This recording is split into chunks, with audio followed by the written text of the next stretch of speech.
Bonjour mes amis, je suis très heureuse de vous retrouver dans l'histoire des styles pour un grand reportage.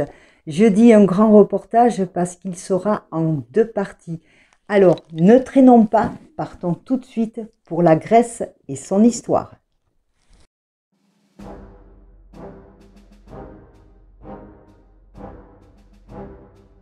Les Grecs sont partis de rien et ils ont tout changé.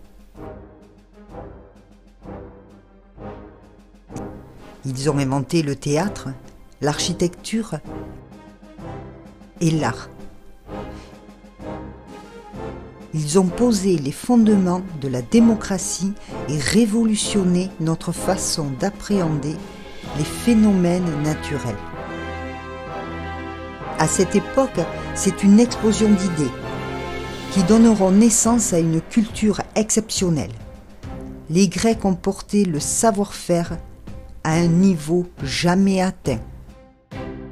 Il y a plus de 2000 ans, les rives de la Méditerranée voyaient naître les premières cités et les grandes villes du monde occidental.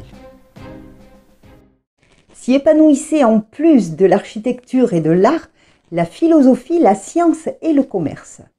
De toutes les grandes civilisations anciennes, ce n'est ni l'Égypte, ni la Perse, ni Rome qu'on verra plus loin. Ce ne sont pas ces civilisations-là qui ont posé les fondations du monde moderne. C'est la Grèce. Et pourquoi les Grecs? Pourquoi eux? C'est toute la question. Leur histoire a marqué les siècles et elle résonne encore aujourd'hui. N'oublions pas que nous sommes les héritiers de ce peuple. Nous ne pouvons pas comprendre notre monde si on ne sait pas d'où on vient. Il y a plus de 2500 ans qu'un complexe architectural unique est édifié. Avec 100 000 tonnes de marbre blanc éclatant et plus de 70 000 éléments pour le Parthénon. Avec ses sculptures majestueuses posées sur son piton rocheux, il proclame la suprématie d'Athènes, une civilisation à son apogée. 10 000 ans plus tôt, l'homme a cessé de vivre de la chasse et de la cueillette. Peu à peu, il s'est sédentarisé. Les Égyptiens ont le Nil et ses crues. Comme le Tigre et l'Euphrate, au nord, ensemble, ils forment ce que l'on appelle le croissant fertile. Ce sont de riches plaines qui nourrissent des populations prospères. C'est l'épanouissement de la Mésopotamie. Plus à l'est, dans les vallées de l'Indus, les Indiens fleurissent. Quant au fleuve jaune, il a donné naissance aux premières dynasties chinoises.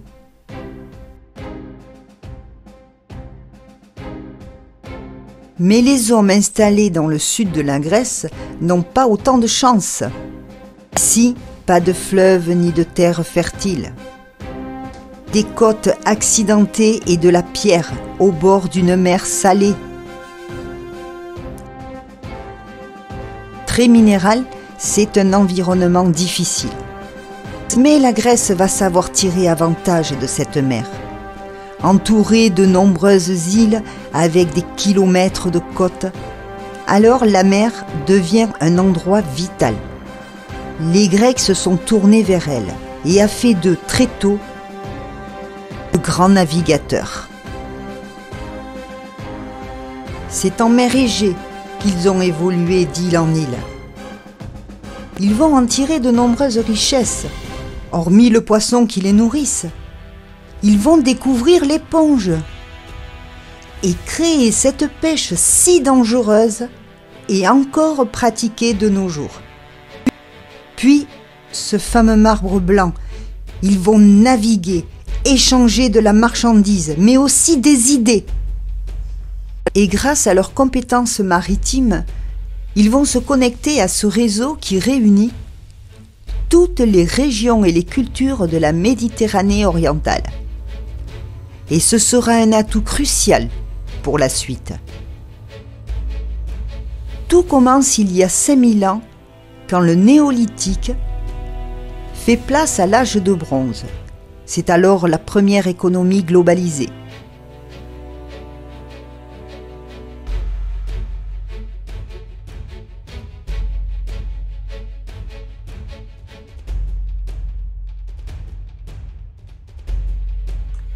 Contrairement à aujourd'hui où l'on puise du pétrole dans notre terre, à l'époque l'économie est dominée par un alliage.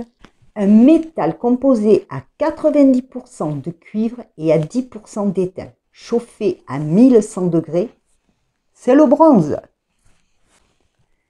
Très recherché, sa demande va entraîner un vaste réseau commercial, de l'Égypte au Proche-Orient et jusqu'à l'Italie. Voilà les Grecs au cœur d'un réseau bien lucratif. Leurs navires pouvaient transporter jusqu'à 20 tonnes de marchandises, venant de 7 pays ou États. Mais qu'est-ce que les Grecs avaient à apporter en échange pour l'achat de toutes ces précieuses marchandises? Qu'est-ce que le reste du monde pouvait bien vouloir de la Grèce à cette époque? La céramique! Ils savaient fabriquer de nombreux récipients, mais surtout des amphores. Très utiles pour transporter et conserver les vins, les parfums et autres produits. C'est tout près de la future Alexandrie que l'on trouve encore des milliers de tessons d'amphores.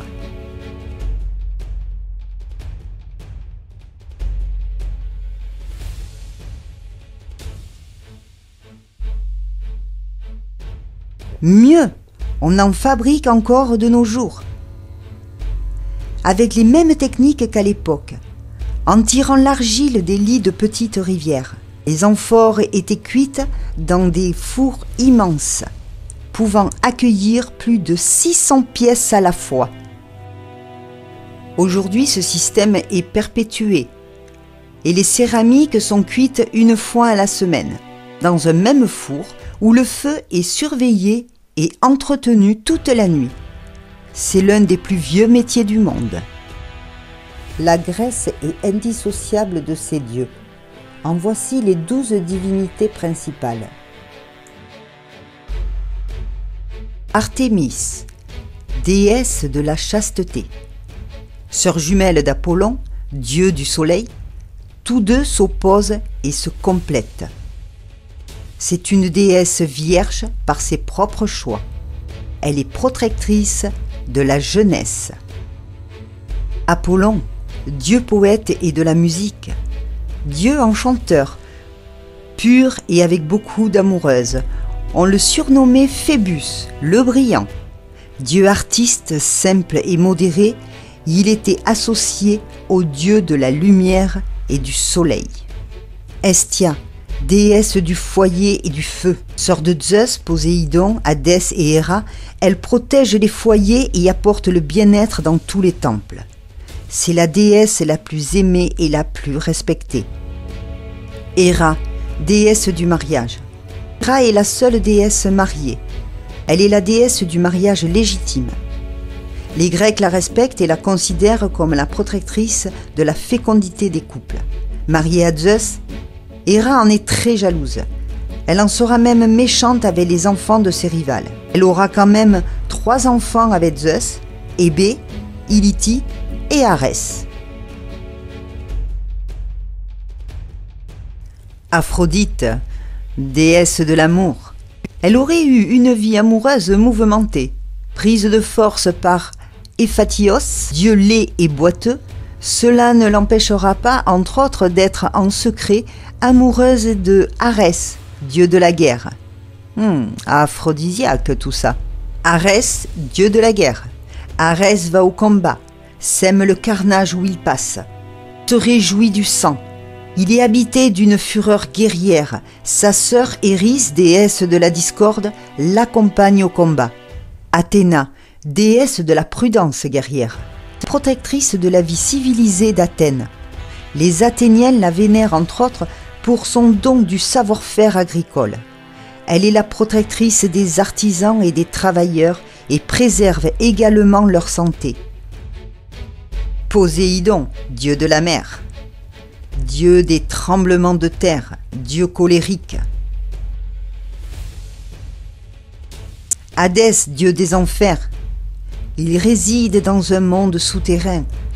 Il a pour rôle de garder le Styx, le passage vers l'enfer. Ce dieu barbu est le gardien du royaume des morts impurs, car il ne permet à aucune âme de revenir dans le monde des vivants. Héphaïstos, dieu du fer. C'est ce fameux dieu laid et boiteux. Il est très habile avec le maniement du fer et des métaux. Il fabrique plusieurs armes et accessoires dont la foudre de Zeus, le bouclier pour Athéna, les flèches pour l'arc d'Eros, la ceinture d'Aphrodite, le trident de Poséidon, puis le trône de Zeus. C'était un grand forgeron. Hermès, dieu du commerce et du vent. Hermès était le plus astucieux et le plus gracieux des dieux. Il dirigeait le vent et était le messager des dieux. Il protégeait les marchands et leur assurait les voies du commerce. Il leur apportait son habileté et sa ruse pour duper les autres commerçants. Il était aussi le dieu des voleurs. À croire que le commerce et le vol ne sont pas deux activités si opposées qu'on le pense. Puis bien sûr Zeus, le dieu suprême, fils de Cronos et de Rhéa. Il est marié à sa sœur Héra, surtout connu pour ses nombreuses aventures et sa très nombreuse progéniture, d'où la jalousie d'Héra. Zeus est pourtant le dieu des dieux, un dieu souverain, dieu du ciel, dieu protecteur. Tous ces dieux vivent au sommet de la plus haute montagne de la Grèce, le mont Olympe. Chaque dieu a sa fonction et cette religion occupe un rôle absolument central pour les Grecs. Pour eux, la nature est pleine de dieux et de déesses, mais ils restent fidèles à eux-mêmes. Rebelles, individualistes, dotés d'un orgueil que l'on ne pourrait qualifier de démesuré devant leurs dieux, ils se considèrent comme leurs égaux. Leurs dieux leur ressemblent. Ils ont créé les dieux de l'Olympe à l'image des êtres humains avec la même façon de penser. Ils sont convaincus qu'ils peuvent devenir immortels. C'est pour cela qu'ils ont accompli autant de choses exceptionnelles. Ils se sont dépassés pour gagner l'immortalité. Cette idée est profondément ancrée dans leur culture. Elle va s'incarner dans un lieu où tout Grec peut faire la preuve de sa valeur. Ici, à Olympie. Au départ, c'est un sanctuaire comme il en existe bien d'autres en Grèce. Mais à partir de 776 avant notre ère, l'endroit va être le théâtre d'un grand événement sportif. Ici, les mortels vont avoir la possibilité d'accéder à l'immortalité. Les meilleurs athlètes arrivent de toutes les cités de Grèce. Ils viennent courir, lutter, sauter, s'affronter, lancer le disque et même le javelot. Tous espèrent obtenir les faveurs de Zeus. Ce sont les Jeux olympiques. On venait de tous les mondes grecs, de Libye, d'Italie, du sud des îles grecques.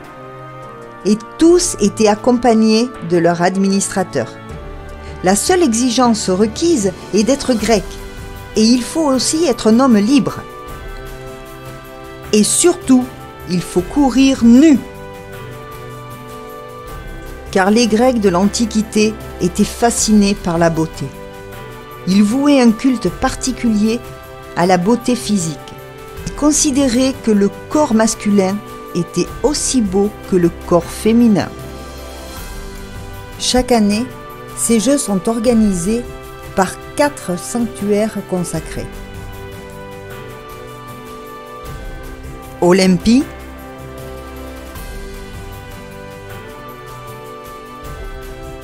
Delphes,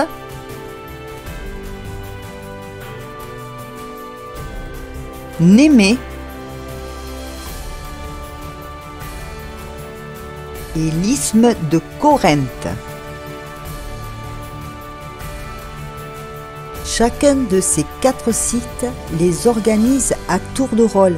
C'est la raison pour laquelle aujourd'hui les Jeux olympiques se tiennent tous les 4 ans. La Grèce, c'est la démocratie où un idéal de beauté s'élabore. Le Parthénon, symbole de la civilité occidentale. L'histoire de sa création, la perfection de son architecture, l'acropole, splendeur de sculptures sont légendaires. Depuis 30 ans, une restauration de sauvetage a débuté. Pour sauver le temple, ou ce qu'il en reste. Il y a 25 siècles, les Athéniens l'avaient construit en moins de 9 ans. La qualité et la précision de leur travail sont sans égal. Même pour nous aujourd'hui, qui disposons pourtant des dernières technologies. Mais la technologie a ses limites. Il a bien fallu se rendre à l'évidence. Les Grecs de l'époque classique pouvaient jouer sur les illusions d'optique. Appliquer rigoureusement des règles de proportion et défier les lois de la géométrie pour construire avec une rapidité prodigieuse une forme parfaitement belle.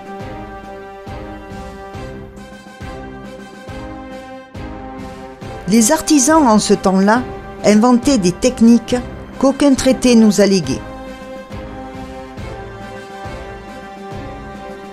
Le Parthénon a révélé ses secrets enfouis dans ses pierres à ceux qui ont pris le temps de le comprendre.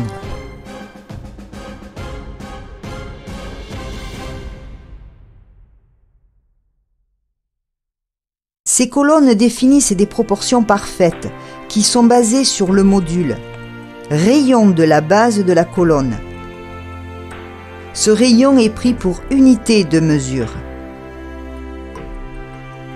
On distingue 3 ordres principaux. On donne le nom d'ordre aux ensembles formés par un soubassement et des colonnes supportant un entablement. Dans l'art grec, nous avons donc l'ordre dorique,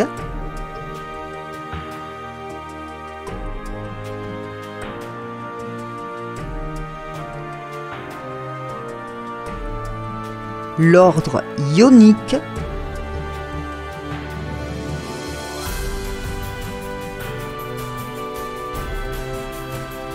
et l'ordre corinthien.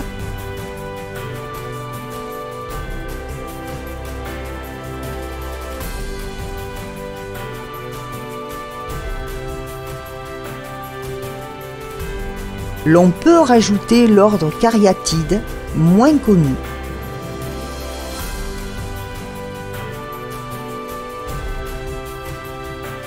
Les éléments de décoration pour les moulures sont gorge, cavé, carteron, doucine, talon,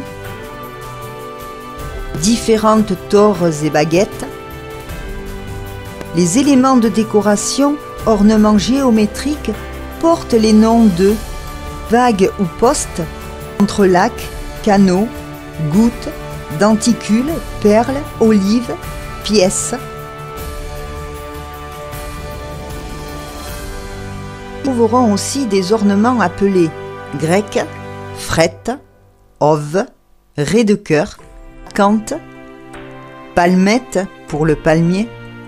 Des sculpteurs taillaient à même le bloc de marbre et représentaient la figure humaine et animale et font admirer encore de nos jours le culte que les Grecs professaient pour la beauté physique. Parthénon est sans contexte le monument le plus copié au monde. De l'Assemblée nationale de Paris à la Cour suprême des États-Unis. Tous veulent prendre part à sa gloire. Il est devenu le modèle de la création de la puissance politique et économique et de la volonté de s'inscrire dans l'éternité.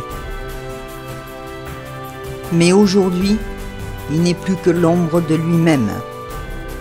Pourtant, construit au 5e siècle avant Jésus-Christ, le Parthénon est érigé sur les ruines d'un ancien temple, le pré-Parthénon, qui fut détruit 30 ans plus tôt lors de l'incendie et pillage d'Athènes par l'empereur perse. Les Athéniens réussiront à chasser leurs envahisseurs. À la suite des victoires héroïques de Marathon.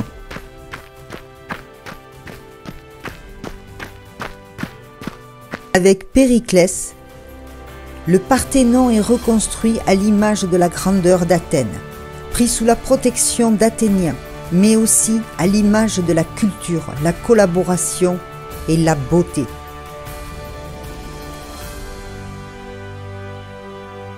C'est devenu un symbole. Avec sa frise de Panathénée, qui se déroule sur les 4 côtés, avec plus de 160 mètres de long, elle est exceptionnelle par ses dimensions, le nombre de personnages figurés et la beauté de ses sculptures. Périclès choisit Phidias pour créer les décors sculptés du Parthénon et pour diriger les travaux. Phidias, un artiste célèbre de son époque, est à la fois sculpteur, peintre et architecte. Il réalisera d'ailleurs beaucoup de ses œuvres sur le Parthénon. La Grèce est peuplée à différentes époques de plusieurs peuples, comme les Minoens, les Mycériens, les Sumériens, mais il y a la sécheresse.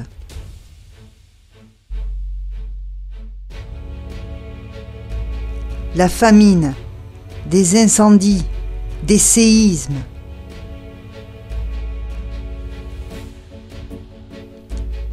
Des invasions, des rébellions internes, mais aussi de mystérieux guerriers venus de la mer.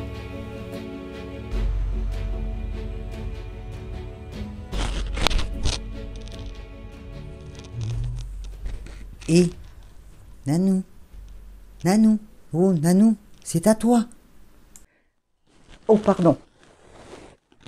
Oui, effectivement, certains de ces facteurs, ou tous à la fois, ont malheureusement provoqué la fin de ces peuples. Leur civilisation est rayée de la carte. Peu à peu, les capitales sont abandonnées ou détruites par la violence. On assiste à la fin d'une époque. En 200 ans, on passe de l'apogée de la civilisation au néant.